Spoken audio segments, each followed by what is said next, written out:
আমরা যখন বিভিন্ন ভর্তার আইটেম করি তখন বিভিন্ন ভর্তার মাঝে ধনিয়া পাতার ভর্তাটা কিন্তু মাস্ট থাকাই লাগে। তবে এই ভর্তাটা এতই টেস্ট হয় যে যখন তখন কিন্তু শেষ হয়ে যায়, কারণ বেশি করে বানিয়ে রাখলেও বেশি দিন রেখে খাওয়া যায় না। আসসালামু আলাইকুম, welcome back to my channel Shan's cooking home. আজ আমি যে রেসিপিটি নিয়ে এসেছি সেটি হচ্ছে ধনিয়া পাতার আচার। ধনিয়া পাতার ভর্তার নতুন রূপ ধনিয়া পাতার আচার, যা বছর কি বছর স্টোর করে রেখে খাওয়া যায়।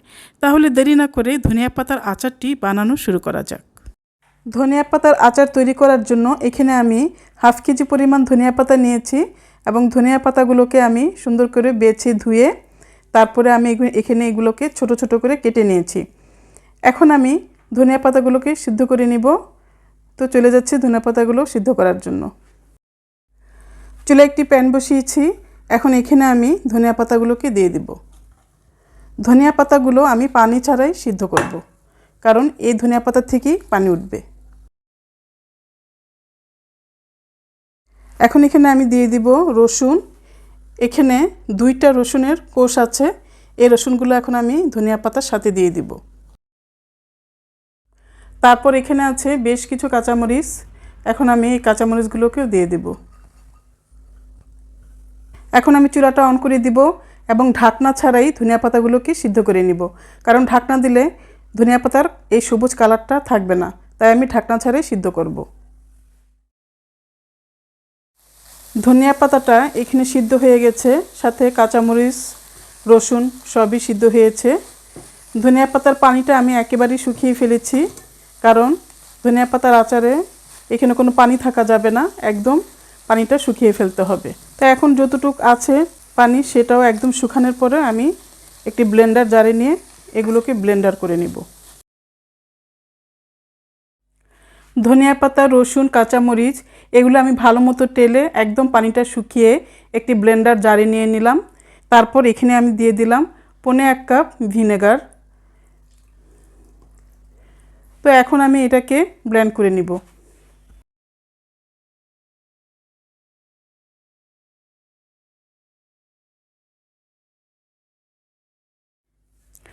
ধনিয়া পাতা রসুন কাঁচামরিচগুলোকে আমি ব্লেন্ডারে ঠিক এইভাবে করে পেস্ট করে নিয়েছি। তো এখন আমি ধনিয়া পাতার মূল আচার তৈরিটাতে চলে যাব। এখন প্যানের মধ্যে আমি এখানে 250 গ্রাম সরিষার তেল দিয়ে দিব। তেলটা এখানে গরম হয়ে গেছে। এখন এখানে আমি কিছু রসুনের কুচি দিয়ে দিব। এখন তেলের মধ্যে এই রসুনের কুচিগুলো কিছুক্ষণ ভেজে নিব। রসুনটা এখানে ভাজা হয়ে গেছে। তো এখন আমি এখানে দিয়ে দিব 5 ফোড়ন 2 টেবিল চামচ।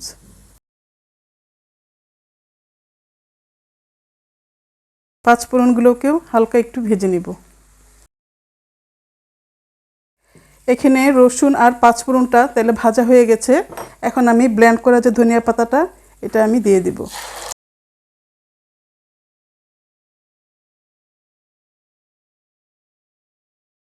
তারপর এটাকে অনবরত নাড়তে হবে, নাড়াটা থামানো যাবে না, কারণ এটা যেন লেগে না যায় সেই দিকে খেয়াল রাখতে হবে। লেগে গেলে যে ধনিয়া পাতার যে সুন্দর যে একটা সেন্ট এটা কিন্তু আমরা হারাই ফেলবো যদি নিচে দিয়ে লেগে যায়। এখন এখানে দিয়ে দিব লবণ। লবণটা দিয়ে ধনিয়া পাতাটাকে আরেকটু ভালো মতো ভেজে নিতে হবে। তারপর বাদ বাকি আরও ইনগ্রিডিয়েন্টস আছে ওগুলো দিয়ে দেব। ধনিয়া পাতার পেস্টটা এখানে ভাজা হয়ে গেছে। তো এখন আমি এখানে বাকি ইনগ্রিডিয়েন্টসগুলো আস্তে আস্তে দিব।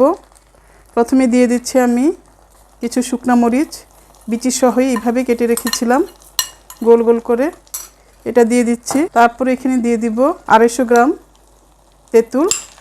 তেঁতুলটা এখানে আমি বিচি সহই দিয়েছি, কেননা এটা আচারের সাথে থাকতে পরে তেঁতুলটা খেতেও ভালো লাগবে, তাই আমি বিচিগুলো ফেলাই নেই, বিচি সহই ধনিয়া পাতার সাথে তেঁতুলগুলো দিয়েছি।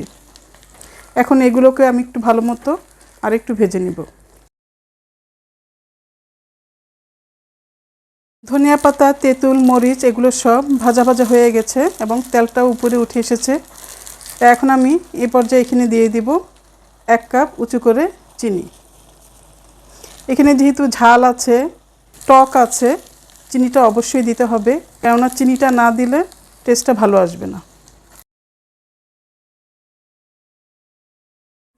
এখন এখানে দিয়ে দিব বিট লবণ। বিট লবণটা অপশনাল, না দিলেও পারেন, কিন্তু দিলে একটু টেস্টটা বাড়বে সেজন্যই। আর কিছুক্ষণ ভেজে নিব তেলের মধ্যে এই ধনিয়া পাতার আচারটা, তারপর এটাকে নামিয়ে ফেলব।